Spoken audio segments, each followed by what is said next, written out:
Welcome to day 3 of reversing insulin నా resistivity. Channel first time చూసినట్టయితే subscribe చేయడం మాత్రం మర్చిపోకండి. ఈ వీడియో మీకు నచ్చినట్టయితే లైక్ చేయండి, షేర్ చేయండి. ముందుగా మనం ప్యానిక్ అవ్వద్దు, ఫస్ట్ టెన్షన్ పడకండి, స్ట్రెస్ ఏమీ తీసుకోకండి, కామ్గా కూల్గా ఉండి ఆలోచించండి. అండ్ న్యాచురల్ రెమెడీస్ ఇలాంటి వీటికి పని చేయవు. Go through a doctor, consult a doctor అని చెప్తాను. ఎందుకంటే మనం ఒకప్పటి లైఫ్ స్టైల్ వేరు, ఇప్పుడున్న లైఫ్ స్టైల్. సో డాక్టర్ చెప్పే సజెషన్ ప్రకారం మనం మూవ్ అవుతే రిజల్ట్ అనేది కనిపిస్తుంది. బట్ ఏ రిజల్ట్ అయినా స్లో ప్రాసెస్, టైం తీసుకొని కనిపిస్తుంది. అండ్ పీసీఓఎస్ ఉన్న మీరు వరీ అవ్వకండి, ప్యానిక్ అవ్వకండి, స్ట్రెస్ తీసుకోవద్దు. ఫస్ట్గా స్ట్రెస్ తీసుకోవడం వల్ల ఉన్నది ఇంకెక్కువ అవుతుంది తప్ప ఏదైతే తగ్గదు.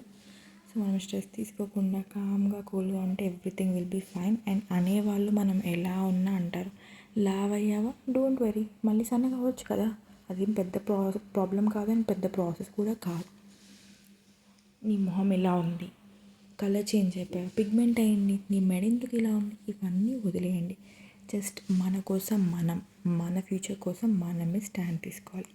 అలా అన్న వాళ్ళు వచ్చి మనకేం హెల్ప్ చేయరు. అండ్ అలా అంటేనే మనమేం బాగున్నట్టు బాగాలేనట్టు కాదు. కాబట్టి మనది మనమే చూసుకోవాలి. సో పాజిటివ్ మైండ్ సెట్తో ఉండాలి, మనకు నచ్చినవి చేయాలి.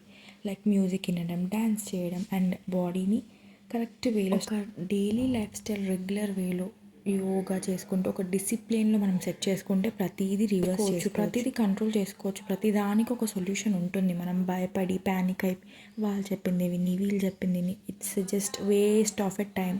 100 మంది 100 మాటలు చెప్తారు, అవన్నీ వింటామా మనము? గుర్తుంచుకోండి, ఇది మిమ్మల్ని భయపెట్టడానికి కాదు, మిమ్మల్ని దీనిపైన నాలెడ్జ్ గెయిన్ చేసుకోవడానికి మాత్రమే.